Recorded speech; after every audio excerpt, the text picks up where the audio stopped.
Good morning મિત્રો. અગાઉ આપણે હેનરીના અચળાંક વિશે વાત કરી. એનો મતલબ કે હેનરીનો નિયમ આપણે જોઈ ગયા. ત્યારબાદ એ ઉપરથી આપણે હેનરીના નિયમનું ગાણિતીય સૂત્ર પણ તાળવ્યું. ત્યારબાદ એ હેનરીના નિયમ ઉપરથી એને લગતા અનુપ્રયોગો, એનો મતલબ કે ઉપયોગો જોયા. ત્યારબાદ તે પરથી એટલે કે એ સૂત્ર ઉપરથી જેટલા પણ દાખલા છે એ આપણે જોવાના હતા. તો એની અંદર સૌથી પહેલા આપણે કોયડો જોયો 2.4 અગાઉ, રાઈટ.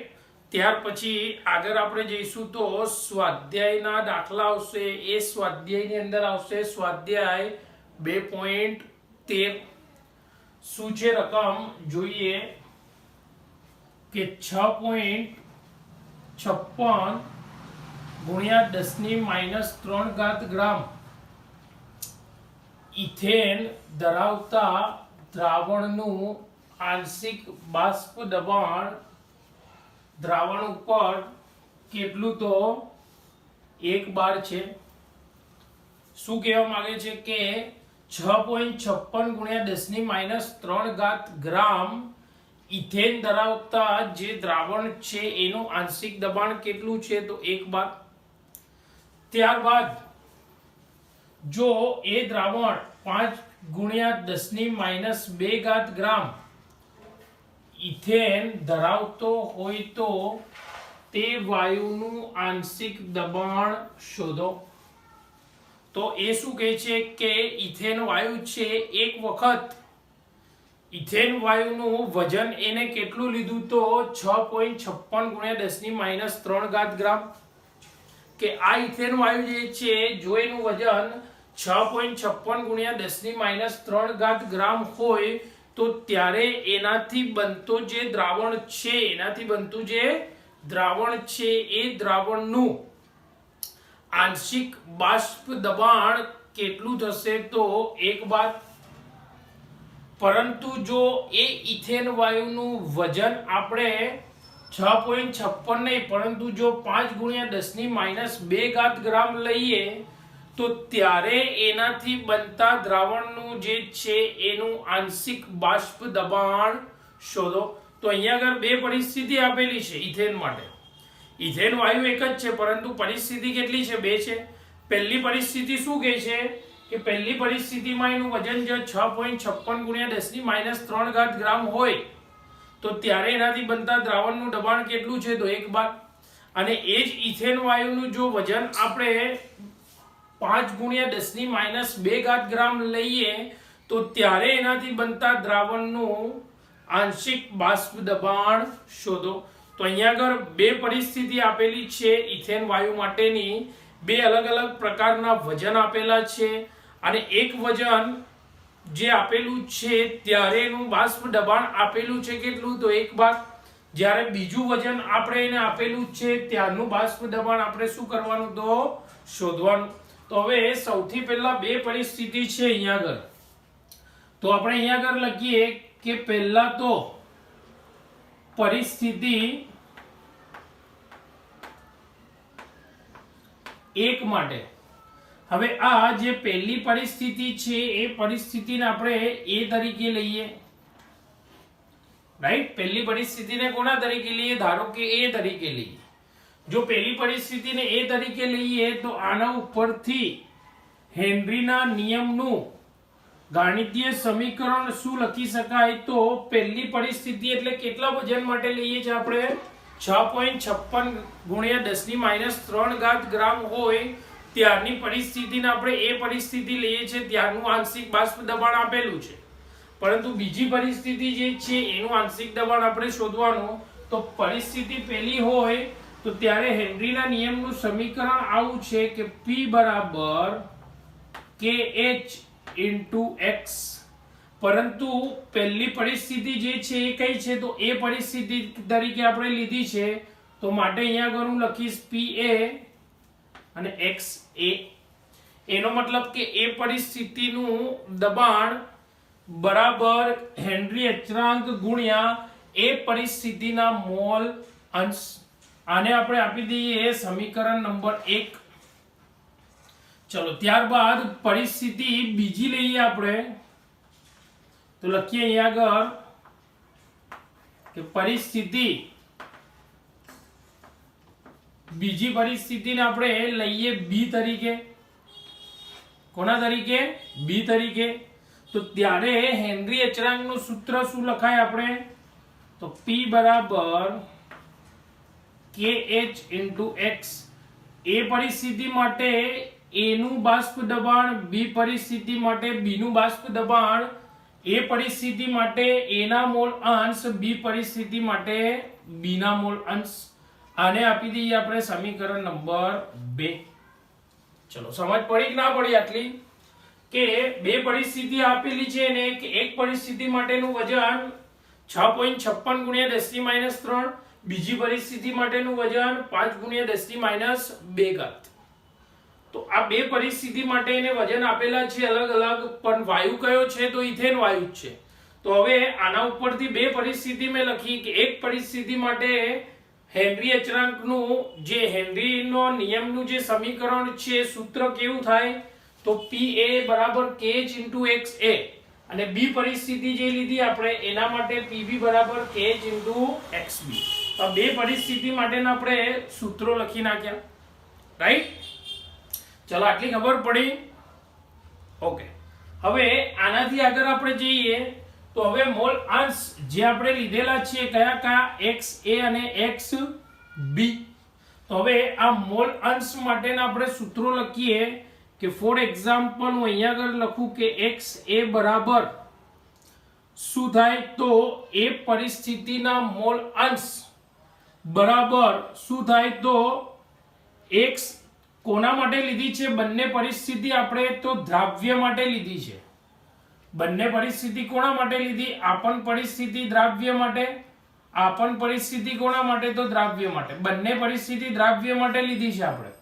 તો મોલ અંશ પણ બંનેની અંદર કોના છે? તો દ્રાવ્યના મોલ અંશ છે. દ્રાવ્ય તરીકે શું છે? તો ઇથેન છે, અને દ્રાવક તરીકે શું છે? તો પાણી છે. તો બંને બે પરિસ્થિતિ જે આપણે લીધી ઇથેન માટે લીધી, અને ઇથેન માટેની પરિસ્થિતિ એટલે કયો પદાર્થ થયો? તો દ્રાવ્ય પદાર્થ થયો, દ્રાવ્ય વાયુ થયો. કારણ કે ચેપ્ટરની અંદર આપણે કોના માટે વાત કરવાની છે? વાયુ દ્રાવ્ય માટે જ વાત કરવાની છે. તો માટે દ્રાવ્ય પદાર્થ છે કયો? તો ઇથેન. તો હવે મોલ અંશ પણ છે બંને પરિસ્થિતિ માટે, તો કોના આવશે? તો દ્રાવ્યના મોલ અંશ. તો દ્રાવ્યના મોલ અંશનું સૂત્ર આપણે શું લખીશું? તો દ્રાવ્યના મોલ લખીશું ને આપણે, દ્રાવ્યના મોલ. પણ કઈ પરિસ્થિતિ માટે? તો એ પરિસ્થિતિ માટે. લખાય આવું? ચલો ત્યારબાદ શું આવશે? નીચે કુલ મોલ N1 દ્રાવકના મોલ વત્તા N2 દ્રાવ્યના મોલ. કઈ પરિસ્થિતિ માટે? તો એ પરિસ્થિતિ માટે. પડી સમજ? આ શું લખ્યું આપણે? એ પરિસ્થિતિ માટે મોલ અંશનું સૂત્ર લખ્યું, પણ બંને પરિસ્થિતિ માટે મોલ અંશ કોના છે? તો દ્રાવ્યના મોલ અંશ છે. તો દ્રાવ્યના મોલ અંશ બરાબર દ્રાવ્યના મોલ ભાગાકારમાં શું આવે? તો કુલ મોલ. કુલ મોલ એટલે શું? તો દ્રાવ્ય અને દ્રાવકના મોલ નો સરવાળો, એને શું કહેવાય આપણે? કુલ મોલ. પરંતુ આ કઈ પરિસ્થિતિ માટે લીધા આપણે? તો એ પરિસ્થિતિ માટે. ત્યારબાદ બી પરિસ્થિતિ માટેના મોલ અંશ શું થશે? તો XB. એના બરાબર શું લખીશું? તો બી પરિસ્થિતિ માટે દ્રાવ્યના મોલ અંશ બરાબર દ્રાવ્યના મોલ, પણ કઈ પરિસ્થિતિ માટે? તો બી પરિસ્થિતિ માટે.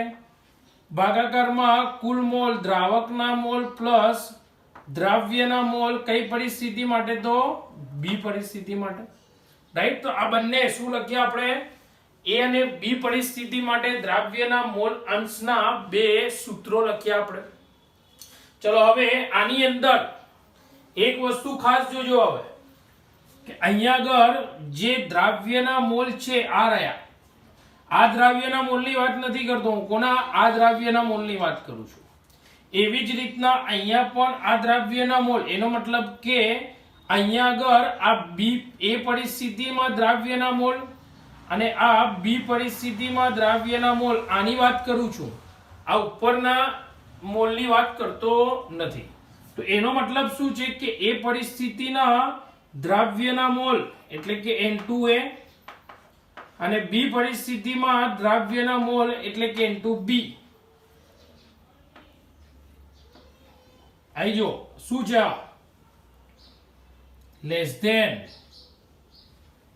શું લખીશું અહીંયા આગળ N1 શું લખ્યું એ પરિસ્થિતિમાં દ્રાવ્યના આ મોલ હો અહીંયા આગળ જે લખ્યા છે એ આ ઉપરવાળા નહીં આ દ્રાવ્યના મોલ એ પરિસ્થિતિમાં અહીંયા દ્રાવ્યના મોલ બી પરિસ્થિતિમાં એ દ્રાવકના મોલ કરતા કેવા છે ખૂબ જ ઓછા છે તો અહીંયા આગળ લખીએ કે બંને પરિસ્થિતિમાં દ્રાવ્યના મોલ દ્રાવકના મોલ કરતા કેવા છે ઓછું મૂલ્ય ધરાવે છે માટે તેને શું કરતા અવગણતા તો કોઈ પણ મૂલ્ય નાનું હોય તો કેમિસ્ટ્રીની અંદર એ નાના મૂલ્યને આપણે શું કરીએ છીએ તો અવગણીએ છીએ તો એનો મતલબ એવો થયો કે આ N2A અને N2B એટલે કે અહીંયા આગળ જે એ પરિસ્થિતિના મોલ છે એ અને અહીંયા આગળ બી પરિસ્થિતિના મોલ છે એ નીચેની વાત કરું છું કુલ મોલમાં એ બંને ના મોલ દ્રાવકના મોલ કરતા એટલે કે પાણીના મોલ કરતા કેવા છે ઓછા એનો મતલબ કે પાણીના મોલ કરતા બંનેના મોલની જે કિંમત છે મૂલ્ય છે કેવું છે તો ઓછું મૂલ્ય ધરાવે આ ઓછું મૂલ્ય ધરાવે છે માટે એ બંનેના મૂલ્યને આપણે શું કરીએ છીએ તો અવગણીએ છીએ એટલે કે અવગણતા શું થશે તો સૂત્ર આપણે અહીંયા આગળ લખીએ આ બંને કિંમતને દ્રાવકના મોલની સાપેક્ષમાં શું કરવાનું છે તો અવગણવાની કારણ કે દ્રાવકના મોલનું મૂલ્ય કેવું છે વધુ આ બંને દ્રાવ્યના મોલ એ પરિસ્થિતિમાં અને બી પરિસ્થિતિમાં કેવા છે ખૂબ જ નાના છે એટલે એની કિંમત દ્રાવકના મોલ કરતા કેવી ખૂબ જ નાની માટે કિંમત નાની હોવાથી એના મૂલ્યને આપણે શું કરી શકાય તો અવગણી શકાય તો હવે મોલ અંશનું સૂત્ર કેવી રીતના બને અહીંયા આગળ આપણે લખીએ XA બરાબર શું થશે હવે તો દ્રાવ્યના મોલ એ પરિસ્થિતિમાં ભાગાકારમાં આ દ્રાવ્યના મોલ એ પરિસ્થિતિની જે મૂલ્ય છે ઓછું છે એટલા માટે એને આપણે અવગણી નાખ્યું રાઈટ તો માટે આ રહ્યા આને આપણે શું કરી નાખ્યા બંનેને અવગણી નાખ્યા માટે હવે નીચે શું બચ્યું ઓન્લી ફોર દ્રાવકના મોલ N1 ત્યારબાદ બી પરિસ્થિતિના મોલ અંશ XB બરાબર શું બચ્યું ત્યાં આગળ બી પરિસ્થિતિના દ્રાવ્યના મોલ ભાગાકારમાં આ બી પરિસ્થિતિમાં દ્રાવ્યના મોલની કિંમત નાની હોવાથી એને દ્રાવકના મોલની સાપેક્ષમાં આપણે શું કર્યું છે અવગણ્યા છે માટે નીચે શું આવશે તો N1 તો આ જે છે બંનેને આપણે કહીએ કે આ સમીકરણ નંબર 3 અને આ સમીકરણ નંબર 4 ચલો ચાર પ્રકારના આપણા જોડે સૂત્રો આવ્યા 1 2 3 અને 4 તો હવે આપણે આની અંદર ચાર સૂત્રોની અંદર આ બંને પરિસ્થિતિ તો આપણને ખબર પડી ગઈ કે એ પરિસ્થિતિ માટે એટલે કયું કે આ જે વજન આપ્યું છે એના માટે નું દબાણ માટેનું હેનરીના નિયમનું સમીકરણ લખ્યું આપણે ત્યારબાદ બીજી જે પરિસ્થિતિ આપેલી છે ઇથેનના જે ગ્રામ એટલે કે વજન ઇથેન વાયુનું એના માટે પરિસ્થિતિ ત્યારબાદ મોલ અંશનું સૂત્ર લખ્યું છે કશું જ નથી કર્યું ત્યારબાદ આપણે શું બતાવ્યું તો અહીંયા નીચે દ્રાવ્યના મોલ અહીંયા દ્રાવ્યના મોલ બંને પરિસ્થિતિમાં એ બંનેના મોલના મૂલ્યો જે છે એ દ્રાવકના મોલ કરતા ખૂબ જ કેવા મળે છે નાના માટે આ એ પરિસ્થિતિ અને બે પરિસ્થિતિના બંનેના મોલને એટલે કે બંનેના મોલના જે મૂલ્યો છે એને આપણે શું કરીએ છીએ તો અવગણીએ છીએ, માટે સૂત્ર આવી રીતના થાય A અને B પરિસ્થિતિમાં દ્રાવ્યના મોલ અંશના. ઓકે, ચલો હવે આનાથી આગળ જઈએ તો હવે આપણે શું કરીએ, તો સમીકરણ 2 અને સમીકરણ 1 નો શું, તો ગુણોત્તર લેતા. શું લેતા? સમીકરણ 2 અને સમીકરણ 1 નો ગુણોત્તર લઈએ. તો સમીકરણ 2 શું છે, સૌથી પહેલા તો PB, તો લખીએ PB. સમીકરણ 1 માં શું છે, તો PA.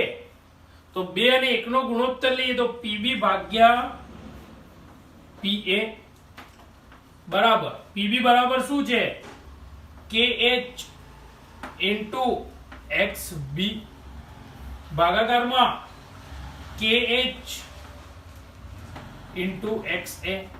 રાઈટ. સમીકરણ 2 અને 1 નો શું લીધો આપણે, ગુણોત્તર લીધો.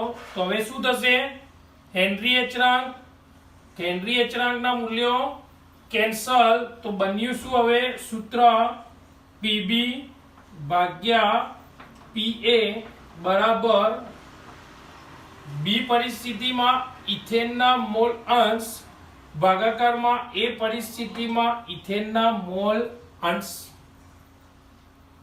આ જે સમીકરણ આવ્યું, હવે જુઓ આ જે સમીકરણ આવ્યું, તો હવે આ સમીકરણમાં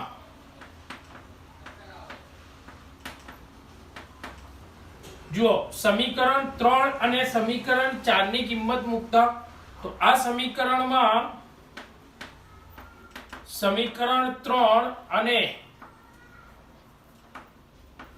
4 ની કિંમત મૂકતા આજે આવ્યું આપણું સૂત્ર.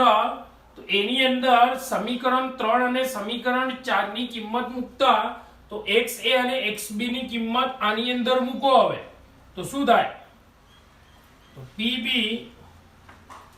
ભાગાકારની અંદર શું લખીએ આપણે, PA બરાબર XB બરાબર શું છે, તો N2B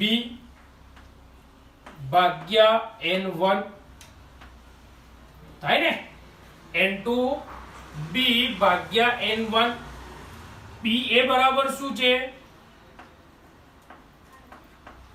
N2A ભાગ્યા N1. તો હવે બંને બાજુ દ્રાવકના જે મોલ છે એ કેન્સલ થઈ ગયા ને, કેન્સલ. ત્યારબાદ હવે આખું જે સૂત્ર છે શું બનશે, તો લખીએ આપણે અહીંયા આગળ, બંને બાજુ દ્રાવકના મોલ કેન્સલ. તો માટે PB ભાગ્યા PA બરાબર શું થશે, N2B ભાગાકારમાં N2A. ચલો આટલે સુધી ખબર પડી.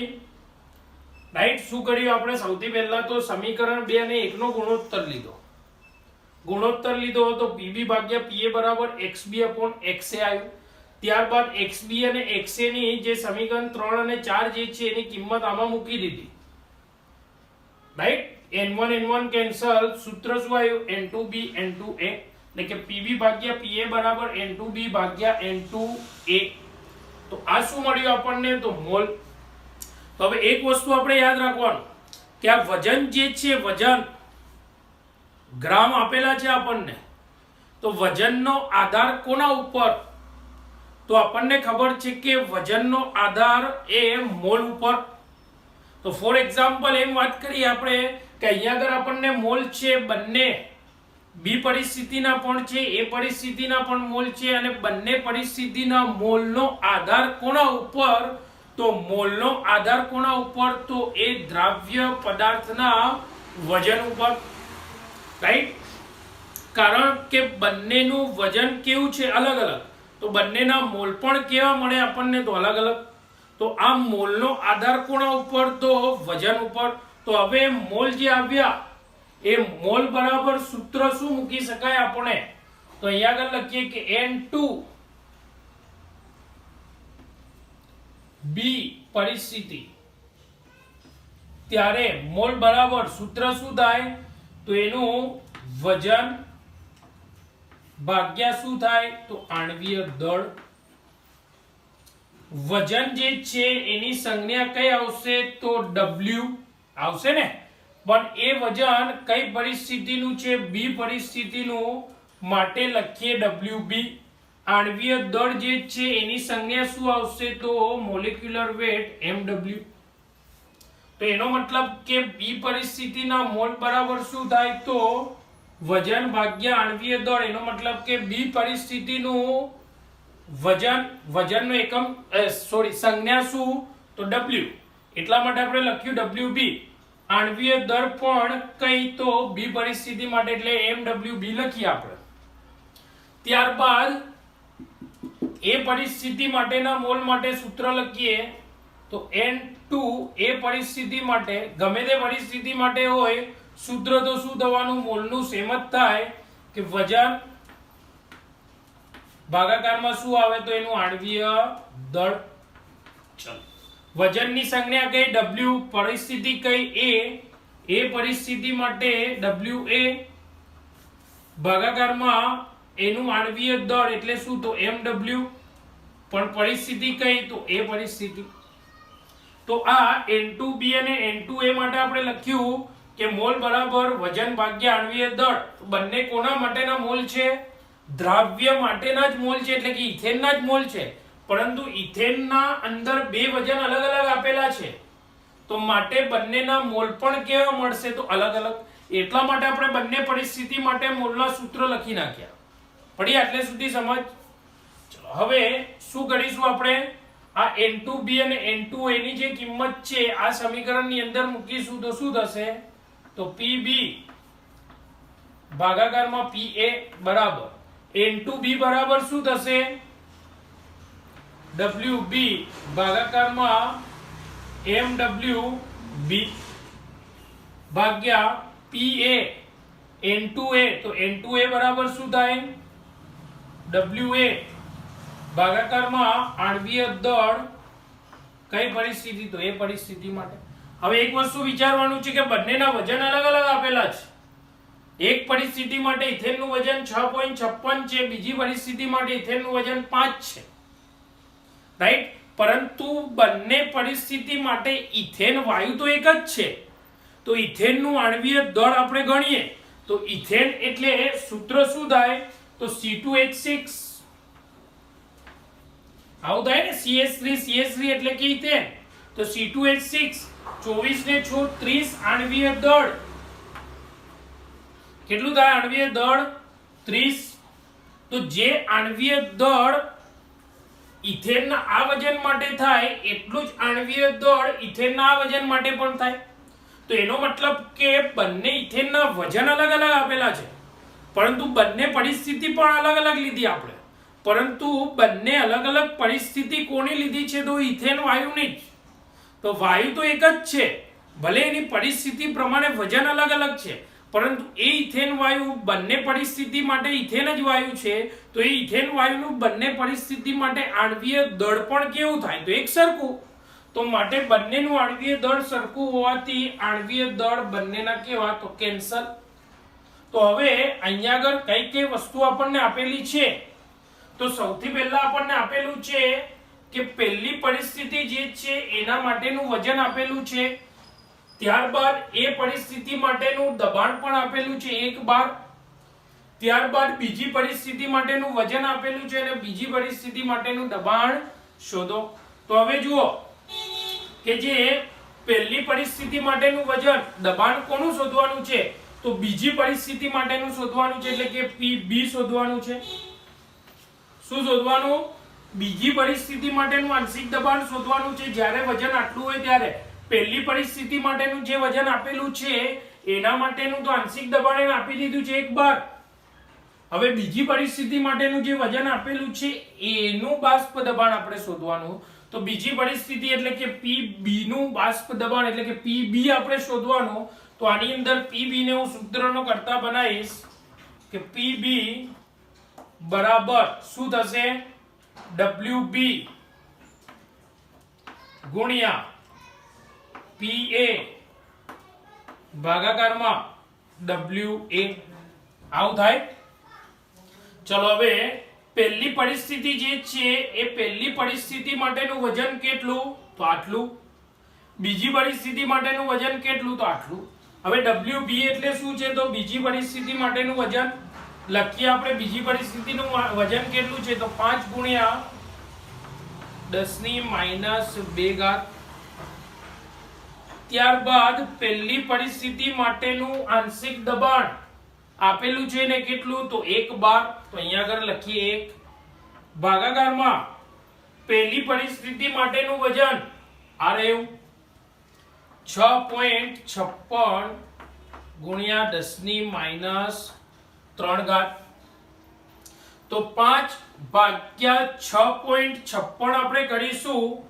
5 ભાગ્યા 6.56 આ બંનેનો ભાગાકાર આપણે કરીશું, ઘાતાંક એમની એમ રાખીએ આપણે। 5 ભાગ્યા 6.56 કરીશું, જવાબ મળશે આપણને 0.762। ચલો હવે ગુણ્યા 10⁻³ ઉપર જાય તો શું થાય 10⁻3। 10⁻3 10⁻² તો શું થાય 10⁻1।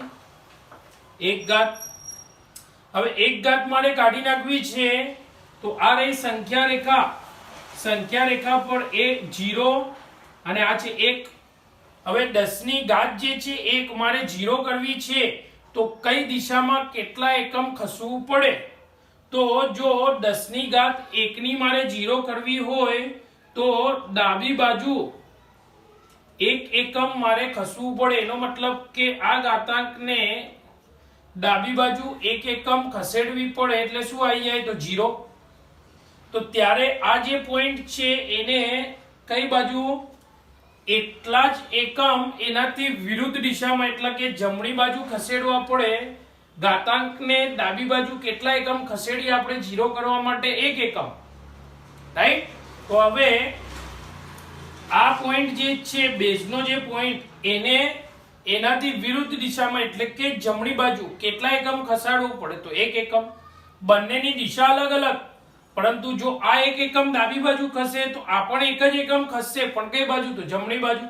1 એકમ જમણી બાજુ ખસે તો અહીંયાથી પોઈન્ટ અહીંયા આવશે એટલે જવાબ શું મળશે તમને તો 0.762 છે તો 7.62 10⁻1 0 થઈ ગઈ।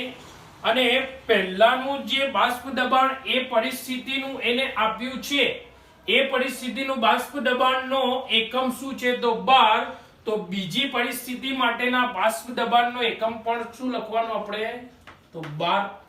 તો આ શું આવ્યું આપણે બીજી પરિસ્થિતિ માટેનું બાષ્પ દબાણ કેટલું તો 7.62 બાર।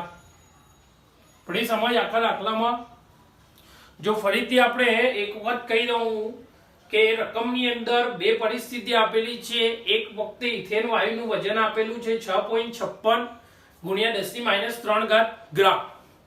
બીજી પરિસ્થિતિ માટે ઇથેન વાયુનું વજન આપેલું છે 5 ગુણ્યા 10⁻² ગ્રામ। પહેલી પરિસ્થિતિ માટે ઇથેન વાયુનું બાષ્પ દબાણ આપેલું છે 1 બાર, તો બીજી પરિસ્થિતિ માટે ઇથેન વાયુનું બાષ્પ દબાણ શોધવાનું છે, આ રકમ છે। તો સૌથી પહેલા બંને પરિસ્થિતિ માટે બાષ્પ દબાણનું સૂત્ર, એનો મતલબ કે હેનરીના નિયમનું સૂત્ર આપણે લખ્યું બંને પરિસ્થિતિ માટે। તો ઇથેન માટે જ બંને પરિસ્થિતિ લખી છે, માટે ઇથેન શું છે તો દ્રાવ્ય પદાર્થ। તો બંને પરિસ્થિતિની અંદર દ્રાવ્ય પદાર્થના મોલ અંશ છે, એ પરિસ્થિતિ માટે XA અને બી પરિસ્થિતિ માટે XB। તો બંને દ્રાવ્યના મોલ અંશ છે, તો બંનેના મોલ અંશનું સૂત્ર આપણે મૂક્યું તો દ્રાવ્યના મોલ ભાગાકારમાં કુલ મોલ। તો હવે બંનેની અંદર દ્રાવ્યના જે મોલ છે બી પરિસ્થિતિ અને એ પરિસ્થિતિમાં અહીંયા નીચે એ બંનેના મોલનું મૂલ્ય એ દ્રાવકના મોલની સરખામણીમાં કેવું છે ખૂબ જ ઓછું। એ પરિસ્થિતિમાં એના મોલ અને બી પરિસ્થિતિમાં બીના મોલનું મૂલ્ય દ્રાવકના મૂલ્ય કરતા કેવું છે, ખૂબ જ નાનું, માટે એનું મૂલ્ય આપણે શું કરીએ તો અવગણતા. તો સૂત્ર શું બને આવું કે XA બરાબર N2A, N2 એટલે દ્રાવ્યના મોલ, એ પરિસ્થિતિના છે માટે અહીંયા એ લખ્યું ભાગ્યા N1. બી પરિસ્થિતિ માટે દ્રાવ્યના મોલ અંશ બરાબર દ્રાવ્યના મોલ બી પરિસ્થિતિ એટલે બી લખ્યું ભાગ્યા N1. હવે શું કરવાનું, આ સમીકરણ 2 અને 1 નો ગુણોત્તર લીધો આપણે તો PB ભાગ્યા PA, KH ભાગ્યા KH ઇન્ટુ XB ભાગ્યા XA. એમાં હેનરી અચળાંકનું મૂલ્ય ઉપર નીચે સરખું એટલે કે કેન્સલ, અચળાંક છે. તો હવે આપણે સમીકરણ કેવું મળ્યું, સૂત્ર PB ભાગ્યા PA બરાબર XB upon XA. તો હવે શું છે, આની અંદર XB અને XA ના મૂલ્યો મૂકવાના છે.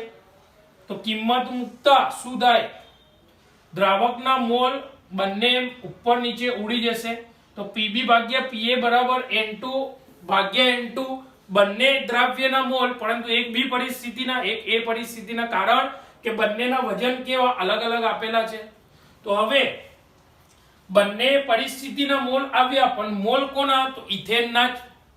બી પરિસ્થિતિમાં ઇથેનનું વજન અલગ છે માટે મોલ અલગ, એ પરિસ્થિતિમાં ઇથેનનું વજન અલગ છે માટેના મોલ અલગ, પરંતુ એના આણ્વીય દળ બંને પરિસ્થિતિ માટે ઇથેનના કેવા રહે તો સરખા જ રહે. કેટલા, તો 30 ગ્રામ. તો હવે સૂત્ર મૂક્યું આપણે બી પરિસ્થિતિ માટે દ્રાવ્યના મોલ એટલે કે ઇથેનના મોલ, તો એનું વજન ભાગ્યા આણ્વીય દળ, વજનની સંજ્ઞા W, કઈ પરિસ્થિતિ તો બી પરિસ્થિતિ માટે WB લખ્યા, આણ્વીય દળ MW બી પરિસ્થિતિ માટે. ત્યારબાદ એ પરિસ્થિતિ માટે ઇથેનના મોલ બરાબર વજન ભાગ્યા આણ્વીય દળ, એ પરિસ્થિતિમાં ઇથેનનું વજન એટલે કે એનો યુનિટ એકમ એનું સંજ્ઞા શું લખીશું આપણે W, એ પરિસ્થિતિ માટે એટલે WA લખ્યું, ભાગાકારમાં એનું આણ્વીય દળ, પણ કઈ પરિસ્થિતિ માટે તો એ પરિસ્થિતિ માટે. તો હવે બંને પરિસ્થિતિ માટે આણ્વીય દળ તો કેવું થાય, કારણ કે બંને પરિસ્થિતિ કોની છે, ઇથેન વાયુની એટલે કે દ્રાવ્ય પદાર્થની. તો બંને પરિસ્થિતિ માટે ઇથેનનું આણ્વીય દળ તો કેવું થાય, એક સરખું, માટે બંને આણ્વીય દળ સરખા હોય તો ઉપર નીચે કેન્સલ. ત્યારબાદ બીજી પરિસ્થિતિનું શું શોધવાનું છે આપણે, આંશિક દબાણ શોધવાનું. તો બીજી પરિસ્થિતિનું આંશિક દબાણ એટલે કે PB ને સૂત્રનો કરતા બનાવો તો આવું સૂત્ર બને. ત્યારબાદ બીજી પરિસ્થિતિ માટેનું વજન ગુણ્યા પહેલી પરિસ્થિતિ માટેનું આંશિક દબાણ ભાગ્યા પહેલી પરિસ્થિતિ માટેનું વજન. બીજી પરિસ્થિતિ માટેનું વજન કેટલું આપ્યું છે તો 5 ગુણ્યા 10 ની -2 મૂકી દીધું. આંશિક દબાણ પહેલી પરિસ્થિતિ માટેનું કેટલું આપ્યું છે 1 બાર, એ પણ મૂકી દીધું 1, ભાગ્યા પહેલી પરિસ્થિતિનું વજન કેટલું આપ્યું છે 6.56 ગુણ્યા 10 ની -3, એ પણ મૂકી દીધું આપણે. સાદું રૂપ આપીશું તો જવાબ મળશે 0.762 ગુણ્યા 10 ની 1 -3 ઉપર જાય એટલે કે +3 -2 +1. હવે આ 10 ની 1 ને મારે દૂર કરવી છે, 0 કરવો છે, તો સંખ્યા રેખા પર ઘાતાંકને કઈ બાજુ તો ડાબી બાજુ 1 એકમ ખસેડતા, તો આ પોઈન્ટને જમણી બાજુ 1 એકમ ખસેડતા જવાબ શું મળશે 7.62 બાર. તો એનો મતલબ કે જ્યારે એનું વજન 5 ગુણ્યા 10 ની -2 હોય તો ત્યારે ઇથેન વાયુનું આંશિક દબાણ પહેલા શું હતું 6.56 ગુણ્યા 10 ની -3 ગ્રામ ઇથેન વાયુનું વજન હોય તો ત્યારે એનું આંશિક દબાણ કેટલું તો 1 બાર. અને જો એ જ ઇથેન વાયુનું વજન 5 ગુણ્યા 10 ની -2 ગ્રામ હોય તો ત્યારે એનું આંશિક દબાણ કેટલું તો 7.62 બાર છે. તો આ થયો તમારે સ્વાધ્યાયનો એક્ઝામ્પલ 2.13. કોઈ પણ રેફરન્સ બુકમાં એક્ઝામ્પલ આપેલો હશે, જો એ એક્ઝામ્પલ તમે જોશો તો 100% નહીં 200% કન્ફ્યુઝન થશે, પરંતુ આ પ્રમાણે ગણશો આ એકદમ ઈઝી પદ્ધતિ અને તમને ખબર પડે એવી પદ્ધતિથી મેં ગણાયો છે આ દાખલો. જે રેફરન્સ બુકની અંદર જોશો તો કોઈ પણ વસ્તુમાં ખબર પડશે નહીં. દાખલો ગણવો એ આપણી પદ્ધતિથી ગણવાનો, જેમ ઈઝી હોય એ પ્રમાણે ગણવાનો. આપણે હાર્ડ પરિસ્થિતિથી દાખલો ગણશો તો ગોખવો પડશે, પરંતુ આ પદ્ધતિથી ગણશો તો એકદમ ઈઝી પદ્ધતિ છે, આરામથી તમને આના અંદર ખબર પડશે. ઓકે, એટલે હું જે પણ દાખલા ગણાવું એ ઈઝી પદ્ધતિથી ગણાઈશ. રેફરન્સ બુકની કમ્પેરિઝન મહેરબાની કરીને કરતા નહીં. ફક્ત અને ફક્ત રેફરન્સ બુકનો ઉપયોગ રકમ જોવા માટે જ કરવાનો. દાખલો ગણવાનો આપણી પદ્ધતિથી, એટલે કે હું જે પદ્ધતિથી ગણાવું એ જ પદ્ધતિથી તમારે ચોપડામાં ગણવાનો અને એક્ઝામમાં પણ આ જ પદ્ધતિથી ગણવાનો. તો દાખલો ખબર પણ પડશે, ગોખવો નહીં પડે અને આવડશે અને સાચો પણ પડશે. ઓકે, તો આ થયો સ્વાધ્યાય 2.13. ત્યારબાદ આગળ બીજા આપણે સ્વાધ્યાયના દાખલા જોઈશું. ચલો મિત્રો, હવે આપણે જોઈએ સ્વાધ્યાય 2.35. આગળનો એક્ઝામ્પલ શું છે? રકમ તો 298 કેલ્વિન તાપમાને બેન્ઝીનમાં મિથેનની મોલાલિટી માટે હેનરી અચળાંકનું મૂલ્ય 4.27 ગુણ્યા 10⁵ mmHg છે. તો આપણા મગજની અંદર એક વસ્તુ ક્લિયર થઈ ગઈ કે 298 કેલ્વિન તાપમાને બેન્ઝીનમાં મિથેનની મોલાલિટી છે. એનો મતલબ કે મિથેન શું છે? તો દ્રાવ્ય પદાર્થ છે અને બેન્ઝીન શું છે? તો દ્રાવક છે. એનો મતલબ કે બેન્ઝીનમાં મિથેન વાયુને ઓગાળેલો છે તો થઈ ગયું દ્રાવ્ય વાયુ, અને દ્રાવક કેવું? તો બેન્ઝીન પ્રવાહી. તો એમાં હેનરી અચળાંકનું મૂલ્ય આપ્યું છે એની મોલાલિટી માટે કેટલું? 4.27 ગુણ્યા 10⁵ mmHg યુનિટ છે. આ mmHg આપણે 11માની અંદર આ બધા જ અચળાંકના મૂલ્ય એટલે કે અચળાંકના મૂલ્યો આપણે અલગ અલગ શોધતા હતા. જો કદ લીટરમાં હોય, દબાણ બારમાં હોય, દબાણ વાતાવરણમાં હોય તો ત્યારે આપણે લખતા હતા 0.987, 1.9, બધું આપણે કિંમત 1.2 એવી રીતના આપણે લખતા હતા. ત્યાં આગળ બધા જ કોન્સ્ટન્ટના મૂલ્યો આપણે શોધ્યા હતા. અચળાંક કેના વિવિધ પ્રકારના જુદા જુદા મૂલ્યો, રાઈટ? એ જુદા જુદા મૂલ્યોની અંદર આપણે એક આવતું હતું mmHg એટલે કે મર્ક્યુરી ની ઊંચાઈ આપણે લેતા હતા. તો ત્યાં આગળ કે ના વિવિધ અચળાંક એટલે કે કે માટેના જુદા જુદા મૂલ્યો આપણે શોધ્યા હતા 11મા ધોરણમાં. એટલા માટે આ પણ છે mmHg યુનિટ છે, એકમ. ત્યારબાદ શું લખ્યું છે? તો 760 mm શું છે? mm પણ શું છે? તો એનું દબાણ આપેલું છે. કેટલું? 760 mm દબાણ હેઠળ 298 કેલ્વિન તાપમાને મિથેન જે વાયુ છે એની પ્રવાહી દ્રાવક એટલે કે બેન્ઝીનમાં દ્રાવ્યતા ગણો. તો હેનરીના અચળાંકનું મૂલ્ય આપ્યું એનો મતલબ કે આપણને ખબર પડી જાય કે હેનરીના નિયમનું સૂત્ર લખવાનું છે. ત્યારબાદ બંને તાપમાન જુઓ, 298 કેલ્વિન તાપમાન. તો આપણને ખબર છે કે હેનરીનો નિયમ જે છે એ ક્યાં? તો અચળ તાપમાને છે. તો માટે હેનરીના નિયમનું જે સૂત્ર છે ગાણિતિક અહીં લખીએ આપણે. શું છે? તો P બરાબર KH ઇન્ટુ X. આ શું છે? તો હેનરી અચળાંકનું ગાણિતીય સૂત્ર છે. ત્યારબાદ શું વસ્તુ આપેલી છે આપણને? તો એક આપેલું છે હેનરી અચળાંકનું મૂલ્ય એટલે કે KH નું મૂલ્ય આપેલું છે. લખીએ કેટલું? તો 4.27 ગુણ્યા 10⁵ mmHg. ત્યારબાદ કોનું મૂલ્ય આપેલું છે? તો આંશિક દબાણ P આપેલું છે. કેટલું? તો 760 mm. તો શોધવાનું શું છે? તો દ્રાવ્યતા. દ્રાવ્યતા એટલે શું? તો એનું કેટલું વજન મિથેન વાયુનું બેન્ઝીન દ્રાવકમાં ઓગાળીશું એને આપણે દ્રાવ્યતા. દ્રાવ્યતાનો આધાર કોના ઉપર? તો વજન ઉપર. એ જેટલું વજન ઓગાળેલું છે એ વજનનો આધાર કોના ઉપર? તો મોલ ઉપર. અને એ મોલનો આધાર કોના ઉપર? તો મોલ અંશ ઉપર. તો માટે મોલ અંશ એ શું છે? તો દ્રાવ્યતા છે. આ અગાઉ મેં તમને સમજાવ્યું કે કેટલું વજન ઓગાળ્યું છે દ્રાવકમાં દ્રાવ્યનું, એ વજન ઉપરથી આપણે શું શોધાય? તો મોલ. અને એ મોલ ઉપરથી શું? તો મોલ અંશ.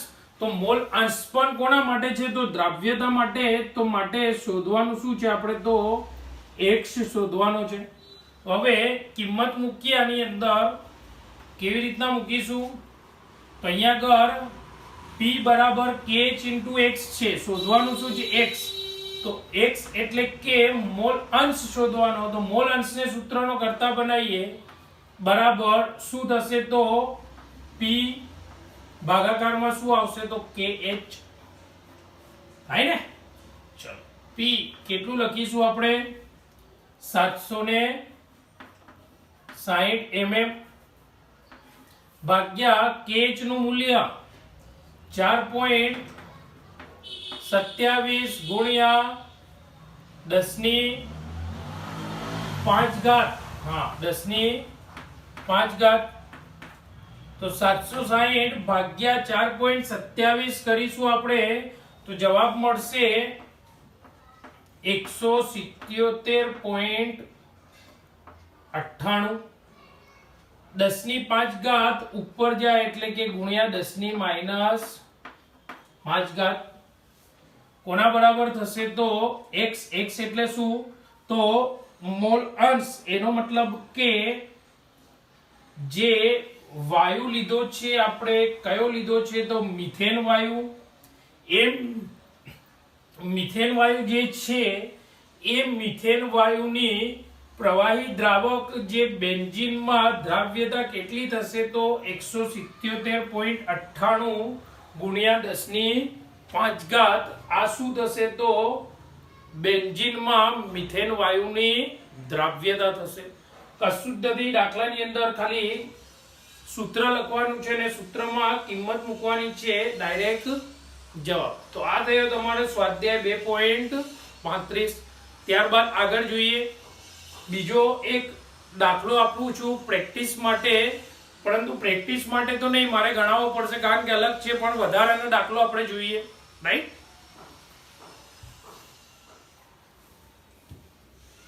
ચલો મિત્રો હવે આગળ જોઈએ આપણે એક વધારાનો એક્ઝામ્પલ છે શું છે રકમ જોઈએ આપણે તો STPA H2S વાયુ આપેલો છે એટલે કે હાઇડ્રોજન સલ્ફાઇડ એ હાઇડ્રોજન સલ્ફાઇડ વાયુનું આંશિક દબાણ આપેલું છે તમને કેટલું તો 0.987 બાર શું આપેલું છે આંશિક દબાણ જો હાઇડ્રોજન સલ્ફાઇડ એટલે કે H2S વાયુની મોલાલિટી 0.195 હોય તો તેના માટે કોનું તો KH નું મૂલ્ય શોધવાનું છે એનો મતલબ એવો થયો કે દાખલાની અંદર તો હેનરીના નિયમનો ઉપયોગ થશે તો ફિક્સ થઈ ગયું તો એનું સૂત્ર પહેલા તો લખી નાખીએ આપણે કે P બરાબર KH into X રાઈટ ત્યારબાદ કઈ કઈ વસ્તુ આપેલી છે એને જોઈએ તે વસ્તુ આપણે લખી નાખીએ તો એક તો આપેલું છે ને દબાણ P બરાબર શું આપેલું છે 0.987 બાર આંશિક દબાણ આપેલું છે ત્યારબાદ એને મોલાલિટી આપેલી છે તો મોલાલિટીનો મતલબ શું થાય તો મોલ આપેલા છે ને કેટલા આપેલા છે તો 0.195 રાઈટ હવે ખાસ જોજો શું આપેલા છે એને મોલ આપેલા છે કોના તો હાઇડ્રોજન સલ્ફાઇડ વાયુના તો હાઇડ્રોજન સલ્ફાઇડ વાયુ શું કહેવાય દ્રાવ્ય કહેવાય કે દ્રાવક કહેવાય તો અહીંયા આગળ દ્રાવ્ય તરીકે આપણે આખા ચેપ્ટરની અંદર મેં તમને અગાઉ પણ કીધેલું શું લેવાનું છે તો વાયુ અને દ્રાવક તરીકે શું તો પાણી તો H2S વાયુ જે છે એ શું છે તો દ્રાવ્ય પદાર્થ છે એનો મતલબ કે H2S ના મોલ આપેલા છે એનો મતલબ કે કોના મોલ આપેલા છે તમને આ તો દ્રાવ્યના મોલ એવું કહી શકાય રાઈટ H2S ના મોલ આપેલા છે એનો મતલબ કે દ્રાવ્યના મોલ આપેલા છે શોધવાનું શું થાય તો KH નું મૂલ્ય શોધવાનું છે આપણે રાઈટ તો એનો મતલબ કે દ્રાવ્યના મોલ આપેલા છે તો આપણે KH નું મૂલ્ય શોધવાનું છે તો KH નું મૂલ્ય શોધીએ તો અહીંયા આગળ આપણે લખી નાખીએ ભાઈ KH નું મૂલ્ય આપણે શોધવાનું છે હવે સૂત્ર આપણે લખીએ આના ઉપરથી શું લખીશું સૂત્ર ચાલો સૂત્ર શું લખીશું આપણે તો KH ને સૂત્રનો કરતા બનાવો KH બરાબર શું તો P ભાગાકારની અંદર x, રાઈટ. ચલો હવે મોલ અંશ આપણે આપણા જોડે મોલ અંશ નથી, કિંમત આપણા જોડે કિંમત કોની છે? તો મોલની કિંમત છે. કોના મોલ છે? તો દ્રાવ્યના મોલ છે. તો મોલ અંશ બરાબર સૂત્ર શું મુકાય? મોલ અંશ બરાબર કોના? તો દ્રાવ્યના મોલ અંશ. તો અહીંયા આગળ લખી નાખો દ્રાવ્ય, રાઈટ. એમ ના લખવું હોય તો દ્રાવ્ય પદાર્થ તરીકે શું છે? તો H2S. તો અહીંયા આગળ આમ પણ લખી શકાય XH2S, રાઈટ. શું લખી શકાય? ફરીથી આપણે લખીએ કે XH2S, એનો મતલબ કે H2S ના મોલ અંશ, એનો મતલબ કે દ્રાવ્યના મોલ અંશ બરાબર શું થાય? તો દ્રાવ્યના મોલ એટલે કે N2 ભાગાકારમાં કુલ મોલ એટલે N1 N2, રાઈટ. N2 એટલે દ્રાવ્યના મોલ, અહીંયા N2 એટલે પણ દ્રાવ્યના મોલ. દ્રાવકના મોલ તો H2S વાયુ છે, તો એને આપણે ક્યાં ઉગાડવાનો? તો પ્રવાહી દ્રાવકમાં ઉગાડતા. તો દ્રાવક તરીકે શું લેવાનું છે? તો પ્રવાહી. પ્રવાહી એટલે શું? તો પાણી. તો એનો મતલબ કે દ્રાવક શું છે? પાણી છે. તો પાણી જે છે, પાણીનું વજન કેટલું લઈએ આપણે? તો 100 ગ્રામ. પાણીનું કદ પણ કેટલું? તો 1000 ml. પણ પાણીની ઘનતા આપણે એક સ્વીકારેલી છે, અગાઉના દાખલામાં જોયું હતું. માટે પાણીનું વજન બરાબર પાણીનું કદ. પાણીનું કદ 1000 ml, તો પાણીનું વજન પણ કેટલું? તો 1000 ગ્રામ, રાઈટ. કેમ? કારણ કે પાણીની ઘનતા આપણે એક સ્વીકારેલી છે, માટે જેટલું પાણીનું કદ, પાણી એટલે શું? તો દ્રાવક. દ્રાવકનું કદ કેટલું? તો સ્ટાન્ડર્ડ 1000 ml. અને એનું વજન પણ પાણીનું કેટલું? તો 1000 ગ્રામ. કારણ કે એની ઘનતા કેવી છે? તો 1 છે. તો હવે દ્રાવકનું વજન આપણા જોડે આવી ગયું. શું છે દ્રાવક તરીકે? તો પાણી છે. તો પાણીનું આણ્વીય દળ mW, એ પણ આપણને ખબર છે કે પાણીનું આણ્વીય દળ કેટલું થશે? તો 18 ગ્રામ. તો હવે આપણે શું શોધવું પડે? તો પાણીના મોલ. તો પાણીના મોલ એટલે શું? તો N1. દ્રાવકના મોલ બરાબર દ્રાવકનું વજન ભાગાકારમાં દ્રાવકનું શું આવશે? તો આણ્વીય દળ. દ્રાવકનું વજન કેટલું છે? તો 1000 ગ્રામ. ભાગાકારમાં આણ્વીય દળ કેટલું? તો 18. તો N1 બરાબર 1000 ભાગ્યા 18 કેટલા આવશે? તો 55.56. તો આ શું આવ્યું? 55.56 જે આવ્યું, શું આવ્યું? તો દ્રાવકના મોલ આવ્યા. શું આવ્યું? દ્રાવકના મોલ આવ્યા, રાઈટ. ચલો દ્રાવકના મોલ આપણને મળી ગયા. દ્રાવ્યના મોલ આપણા જોડે છે જ, આ રહ્યા, એટલે કે N2. તો એનો મતલબ કે હવે x ની કિંમત આપણને એટલે કે મોલ અંશ આપણને હવે મળી જશે. તો x